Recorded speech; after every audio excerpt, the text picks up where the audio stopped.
Kaixo, ongi etorria, gorputz geometrikoen azalerak eta volumenak neurtzeko lehenengo aurrez ikasitako formulak behar ditugu. Adibidez, erronboa, trapezioa, zirkuloa eta bar. Horiek jakinda beharko ditugu beste formula hauek. Ez ditugu gehiago behar.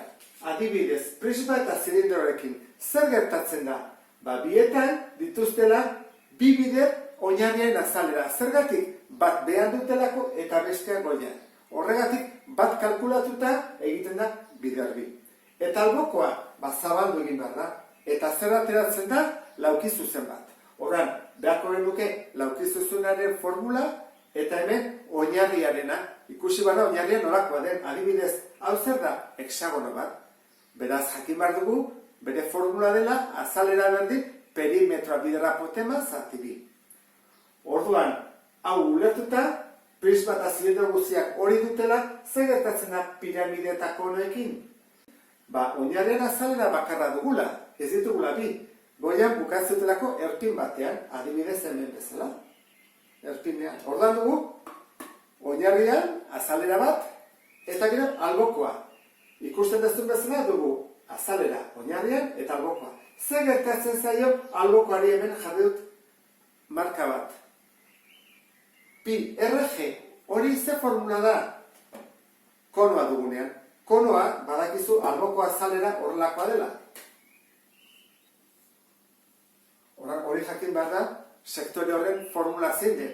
Pi, RG, G sortzailea da, izango litzake hemenik honea dijoana. Alde batean dijoana. Emango baligute konoaren altura, atera beharko genuke bere sortzailea. Geu sortzailea da. Eta zer gertatzen da piramidearekin? Berdin, piramidean ikusten duzu bezala, ematen badigute altura hori, txuria ikusten erdikoan, hemenikonean, atean beharko genuke bere apotema, triangeloaren apotema edo triangeloaren altura. Ez dela piramidearen altura. Eta berdin, ematen badigute adibidez ertz honen luzera, atean beharko genuke ertz honetatik apotema ere bai, jakiteko bere azalera. Orduan, piramidekin eta konoekin arazoak izaten ditugu, ez ditugunak izaten normalean prisma eta zilindroekin. Piramide eta kono enborren azaleraren formula zein da, ikusten dezun bezala, izaten da. Bi azalera ditu oinarrian, txikia eta handia, orduan piak batu behar dira, bat txikiago dako beste baino, eta gero alboko azalera. Hemen beste markatxo bat jarri dut, ikusten dezun bezala, konoaren kasuan, formula horabili behar delako pi bider eta bi erradioak batu, bider G, sortzailea. Hau jakinda, esferan formula buruz ikasi behar da. Izango ditzake lau bider pi, bider R karratua. Gorputz geometrikoen volumenak kalkulatzeko formulak zeintzuk dira. Adibidez, prisma eta zilindroan izaten da oinarriaren azalera, bider altura. Orduan, altura berdin da horrela izan edo horrela izan importantena da beko oinarritik goiko azalera dagoen distantzia. Ikusten duzu bezala, zuta bat marrazten dugu, eta honen altura eta honen altura berdina da, ezta? Horrek esan nahi du, biak baldin badute oinarriaren azalera berdina, dutela volum berdina.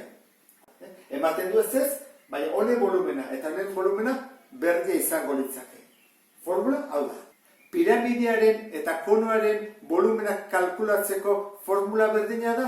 Ez, ikusten dezun bezala, eskema honetan, izan behar du. Oinarriaren azalera, bider altura, zati 3. Herena da. Bukatzeko esferaren volumena falta zaigu. Hori buruz ikasi beharko dugu. Lau heren, bider pi, bider R berriru. Eta hauek ezagututa, eta orain jarriko dizuedan eskema ikusita, formula horiekin atera daitezke gorputz geometriko guztien azalerak eta volumenak.